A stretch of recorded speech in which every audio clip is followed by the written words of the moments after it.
3:30 na ng umaga, usapan namin 4 o'clock aalis kami, kaya gigisingin ko na yung mga to. Bum tarat tarat, bum tarat tarat, tararot tararat, bum bum bum. 4 o'clock na, gising na, bum tarat tarararat. 4 o'clock na, mga tulog pa. O ayan, at nauna pa si Adong bumangon. Pero pagdating sa school, hirap pa bangunin. Paano ba naman? Ayaw niyang maiwan basta sa lakaran. At habang sila nga ay nag-uunahan sa CR para maligo, ako eto pa chill-chill lang at nagmamaganda.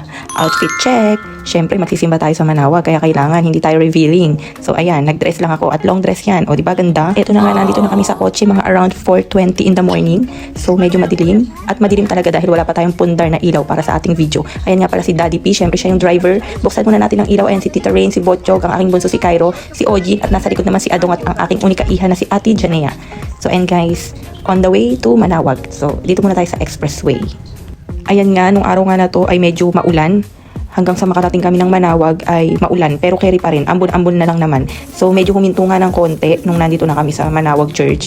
Tapos nadaanan namin itong mga tindahan ng rosary, candle, mga puon. So bumili na muna kami para pagpasok namin sa church after ng mass ay maipabless namin kay Father itong mga rosary at puon na nabili namin. So ayan si Tita Ray, nakapili na siya ng kanyang puon para iuwi rin sa aming lola, sa aming ina. So ayan guys, ayan, nakita nyo naman medyo paambon-ambon pa. Wala nga kaming dalang payong pero okay lang, carry pa rin. So nandito na nga kami sa labas ng simbahan ng tumila yung ulan. Kaya nagkaroon kami ng pagkakataon para makapag-picture taking dito sa harap ng church. So ayan guys, magi-start na yung misa niyan. Saktong-sakto talaga yung pagpunta namin dito sa simbahan ng Manawag. So ayan guys, magmas muna tayo.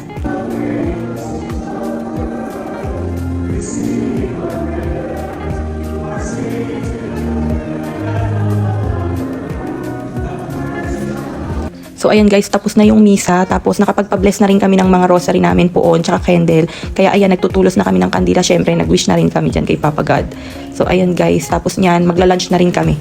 Guys, ang sarap ng mga pagkain dito sa Hardin, sa Paraiso.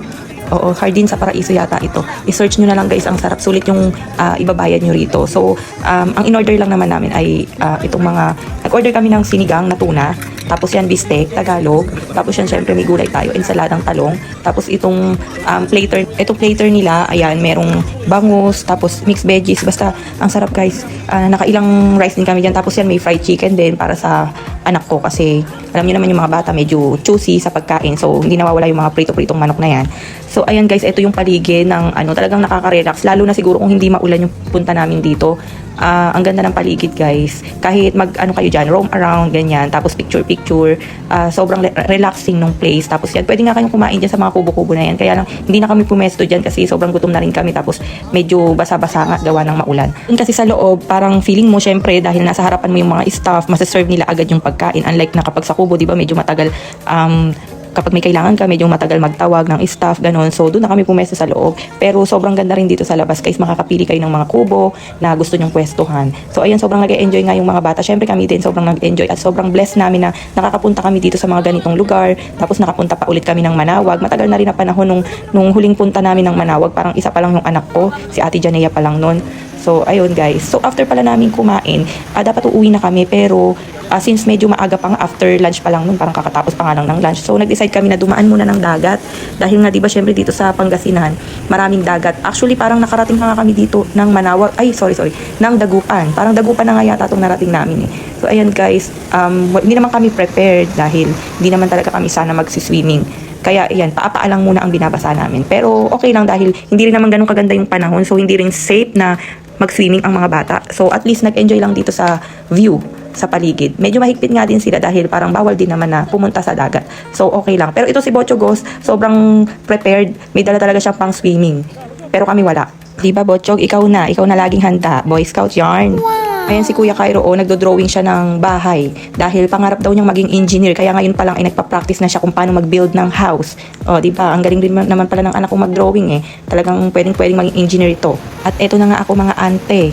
Syempre, puro ako na lang yung nagvi-video, kaya sabi ko ako naman yung videohan nyo. Hindi naman pwedeng wala ako sa video na ginagawa ko. Kaya ayan, emote muna, sabi ko lalakad ako, videohan mo ko. Tapos yan, kakaway ka ako, gandahan mo yung video ha, Tita Rain. Syempre kapag merong patalikod, meron ding paharap. Kaya lang nagulat ako at eto ang lolo nyo, umeepal. Bigla akong kinarga, hindi naman pala kaya. Ayan, tumama tuloy yung ulo niya sa tiyan ko. O sakit no. Ulit! At isa pa nga daw, humirit pa. Kala mo naman kaya, tingnan mo naman yung buhat sa akin, ginawa akong parang palaka. Ay naku Diyos ko, wag na nga, itigil na yan ang sagwa. Hindi ko na pala napakita rito yung kubo na nirentahan namin for 500 pesos sana, pero pinigay sa amin 400 dahil halos 2 to 3 hours lang naman yung itinagal namin dito dahil sabi ko nga hindi naman talaga kami intention na mag-swimming. So, ano lang kami, parang sightseeing lang, ganyan, relax. So, after noon, may mga nagtitinda pa lang mga dilis-dilis, ganyan, bumili rin kami. Tapos umuwi na kami, bye-bye!